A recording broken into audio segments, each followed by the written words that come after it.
So to finish off, some study techniques. When it comes to English, you're very rarely going to be given a dedicated textbook that you can refer to for your study. So there are a few other resources that you can make use of for your senior English studies. At HL Notes, we've got our Ed Unlimited branch. So we've got some really good texts that are subject based. So you can be looking at our English Units 3 and 4 text for QCE English, but then also the study guides related directly to the texts that you could be studying. So we've got a Macbeth one, a Hamlet one, all those different ones that you could be studying at school for your external exam.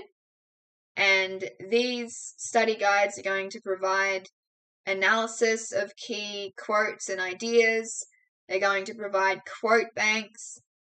They're going to help you just understand the basics of what actually happens, who the characters are, how they're interrelated. So if you're really struggling to understand a text, then these are really helpful for that.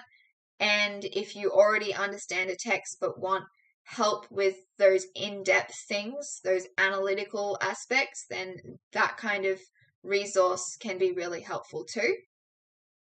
Mind maps is another great one. Lit charts as well often has some really good ideas around different texts, like those Shakespearean ones. You can find translations of the text. So as we know, Shakespeare is often written in that old English kind of style, and it's hard to understand as a result. So seeing some translations that are written in more familiar terminology can be really handy, and it's especially handy when it's written alongside the original text. So that way you can directly see what words are meaning what. You can make those direct comparisons. So if you're trying to understand and analyze a specific quote, you can see how that quote is translated, and perhaps that will help you find it a lot easier to draw those analytical points from that. Now, the QCEE syllabus. This is really important. It's going to provide all sorts of different information about how you'll be marked, what your assessment pieces are, the conditions that you'll be doing them under, what content you'll learn and be assessed on. It even provides that glossary of terms that you can use to help you understand the marking rubric and things like that. Sometimes it can be really tricky to get your mind around what's actually required of you. So this is a really good resource to help you with that. I definitely didn't make enough use of the syllabus in year 12, and that's one of my regrets from my schooling years. So be aware that it's there for every subject, not just English, and it can serve as a really good study guide for all of those content heavy kind of subjects where you need to know how to explain certain things, how to do certain things, all of that kind of stuff. Self-directed notes as well. Keep notes from class.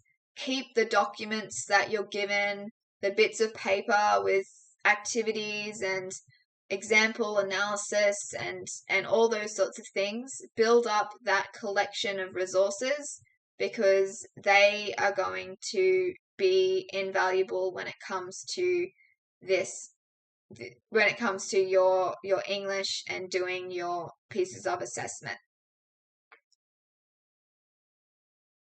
So acing year 12, have 3 achievable goals a day. Expecting yourself to get lots and lots of things done in a single day is unrealistic.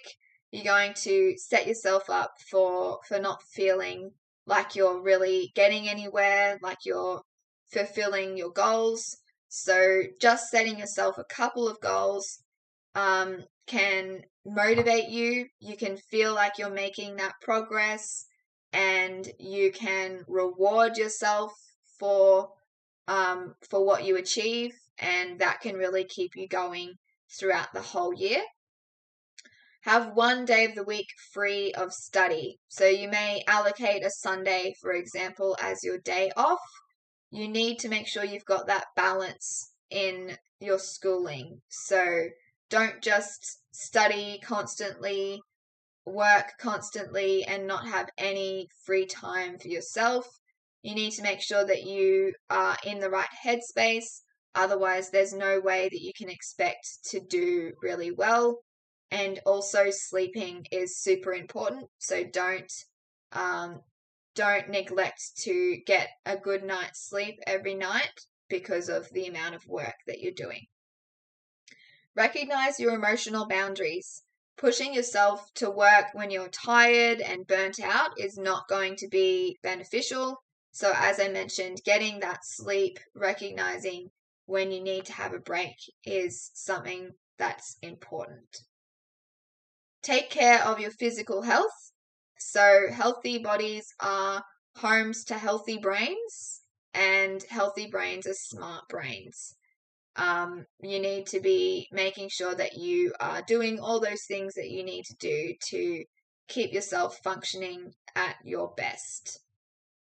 Set goals and celebrate completing them. So when you are able to celebrate your little wins, you can again feel like you're making progress. You can have that sense of balance in your life. Break it down. Sometimes everything you need to achieve can seem really overwhelming. So break tasks down into smaller chunks, and you can do this in different ways.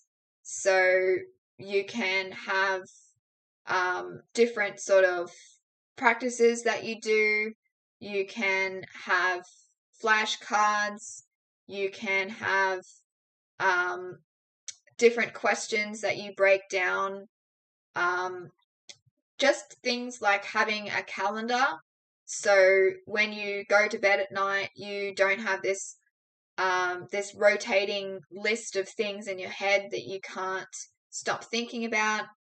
So having a calendar or a diary of some sort where you can get everything down and out of your mind and be able to rest is something that I would recommend too.